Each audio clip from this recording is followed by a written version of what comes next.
Olá, meu nome é Renata Vilas Boas, eu sou advogada e presidente da Comissão de Família da RIEX-DF, que é a Rede Internacional de Excelência Jurídica do Distrito Federal. Venha, assine nosso canal para você ficar por dentro das novidades. Momento de família está aí sempre acontecendo. Vamos lá. Hoje o nosso tema é alienação parental. Esse assunto ele é extremamente delicado, né? É muito complicado a gente falar sobre isso porque, no final das contas, todos os envolvidos acabam sofrendo com isso. Mas quem mais sofre realmente é essa criança, esse adolescente. Essa semana, no dia 25 de abril, nós temos aqui o dia da prevenção, do combate internacional da alienação parental. Por quê? Porque a gente tem a ideia de conscientizar as pessoas de que não se deve fazer isso. E, afinal de contas, o que é essa alienação parental? A alienação parental é quando uma pessoa que tem ascendência sobre a criança, sobre esse adolescente, ou seja, uma pessoa que ela confia, começa a colocar na cabecinha dessa criança, desse adolescente, situações que não são reais ou que são distorcidas pela fala desse adulto.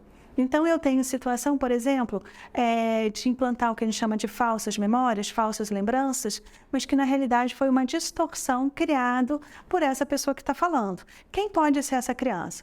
Pode ser a mãe, pode ser o pai, pode ser um avô, uma avó, pode ser um irmão mais velho, pode ser um tio, pode ser a professora na escola e até mesmo uma babá.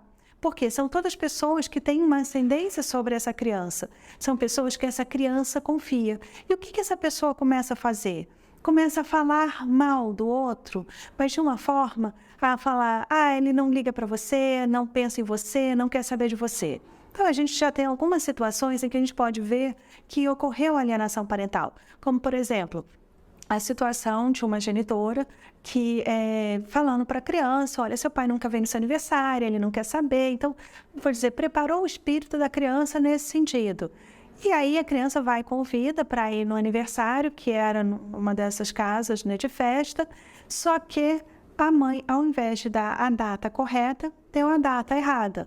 No dia da festa, então, a criança está lá, crente que esse pai ia aparecer, que ia surgir, que ia, né, participar das fotos, daquele momento que para a criança é importante, e esse pai não aparece. Então, na hora de cantar o parabéns, cortar o bolo, e a mãe ainda reforça, tá vendo? Eu falei que seu pai não viria.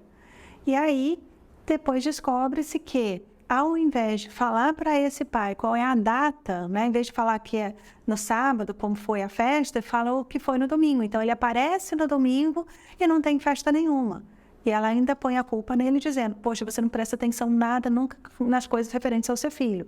O que você faz? Você cria uma situação para que aquela conduta que ele venha tomar, que ele venha ter, venha até reforçar o que a criança está pensando. Mas não porque ele quer fazer aquilo, porque ele acaba sendo induzido. Isso é uma situação, é uma hipótese.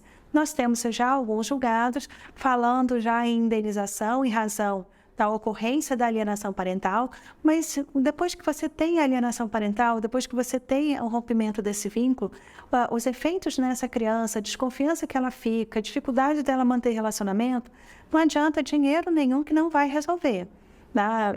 Existem situações em que, de forma objetiva, um dos genitores quer excluir o outro da vida daquela criança.